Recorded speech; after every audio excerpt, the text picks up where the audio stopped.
वालेकुम जी, मैं हूं मोहम्मद अतहर और आज हम बात करेंगे महंगाई के ऊपर। महंगाई जो है डबल फिगर में दाखिल हो चुकी है। इससे पहले 2026 में महंगाई डबल फिगर में दाखिल हुई है। इससे पहले आज से 2 साल पहले 2024 में जो महंगाई थी वो 10% ज़्यादा हुई थी, डबल फिगर में दाखिल हुई थी। और 2 साल बाद 2026 में दोबारा महंगाई जो है डबल फिगर में दाखिल हो गई है।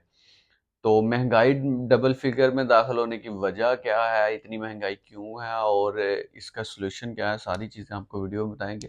सबसे पहले तो हम बात कर लेते हैं कि मुल्क में जो चीज़ें महंगी हैं वो कौन कौन सी हैं, क्या क्या मुल्क में चीज़ें महंगी हैं। सबसे पहले तो हम जो मेन बेसिक चीज़ है उसी पे बात कर लेते हैं कि पेट्रोल पेट्रोल और डीजल की प्राइसेस जो है महंगी है। ज़ाहिर बात है, हर बंदा यही सोचता है कि पेट्रोल और डीजल की कीमतें जब भी ज़्यादा होती हैं मुल्क में महंगाई हो जाती है। लेकिन इसके पीछे असल फैक्टर ये नहीं है। ये तो पेट्रोल और डीजल की जब चीज़ें महंगी होती हैं तो बेसिकली नॉर्मल डेज के लिए चीज़ें महंगी हो जाती हैं कुछ दिन के लिए, कि जब तक चलो पेट्रोल की चीज़ें महंगी हैं। लेकिन बेसिक जो असल महंगाई है वो ग्राउंड लेवल पे और दूसरी चीज़ों पे की जाती है, जब आप ज़्यादा चीज़ें बाहर से इंपोर्ट करते हैं अपने मुल्क में और आपकी एक्सपोर्ट बंद हो जाती है और आप सारी चीज़ें बाहर से लेते हैं और आप कर्जा लेते हैं और आप दूसरे मुल्कों से जो इमदाद लेते हैं, तो उस चक्कर में जब आप टैक्स इम्पोज करते हैं अवाम के ऊपर, क्योंकि आपके पास इंडस्ट्री नहीं है, आपके पास उस तरह से वो चीज़ें नहीं है जिससे आप पैसा प्रोड्यूस करके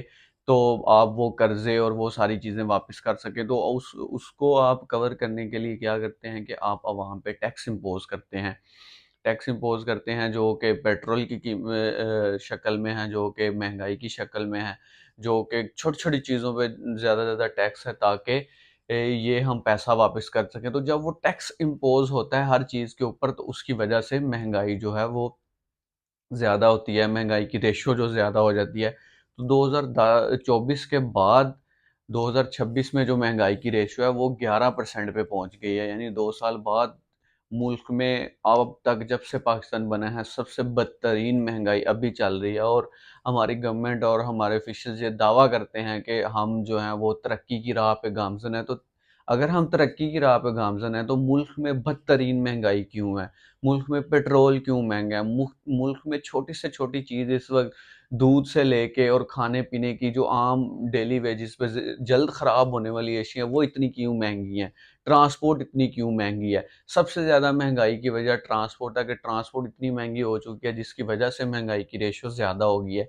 आप खाने-पीने की छोटी-छोटी चीज़ें देख लें, दाल से लेके, सब्जियों से लेके, फ्रूट से लेके हर चीज़ इतनी महँगी हो गई है कि जो गरीब बंदा है उसकी पहुँच से बाहर है। लोअर मिडल क्लास भी उस चीज़ को अफ़ोर्ड नहीं कर पा रहे और जो मिडल क्लास हैं वो थोड़ा बहुत इस चीज़ को अफ़ोर्ड कर रहे हैं और जो एलीट क्लास है उनको तो फ़र्क ही नहीं पड़ता कि महँगाई है कि नहीं, उनके लिए तो महँगाई है, सस्ता है, उनके लिए तो एक जैसी चीज़ है। तो अगर हमारा मुल्क या हमारे हुक्मरान हमें ये समझा रहे हैं या ये कह रहे हैं कि हम तरक्की की राह पे गामज़न हैं, तो फिर अपने फैक्ट्स और फिगर देखें, फिर अपनी चीज़ें देखें। जब हमारी हमारी गवर्नमेंट को जब कहा जाता है कि आप ये कर्ज़ा ले रहे हैं, आईएमएफ कहती है या दूसरे जहाँ से भी आप कर्ज़ा लेते हैं, तो ये आप कर्ज़ वापस कैसे करेंगे? तो हमारी गवर्नमेंट को जब वो कहते हैं कि आप अपने जो शाही खर्च हैं, जो आपकी कैबिनेट के खर्च हैं, जो आप इतनी-इतनी मराद देते हैं अपने वज़ीरों को, अपने उनको थोड़ा कम करें, उनमें थोड़ी कमी करें और ताकि आपका पैसा बचे। तो वो उनमें कमी करने के बजाय कहते हैं जी ठीक है, आप ये मत हमें कि आपको हम आपका पैसा वापस करेंगे। ये देखिए जी, हमने यहाँ पे टैक्स लगा दिया, यहाँ पे पेट्रोल इतना महँगा कर दिया, ये इतना महँगा कर दिया जी, हमें वहाँ से पैसे आएँगे। तो ये अवाम से पैसा लेके उनको वापस करते हैं। इस वज़ह से महँगाई है और महँगाई होने की वजह कोई भी नहीं है। आप देखें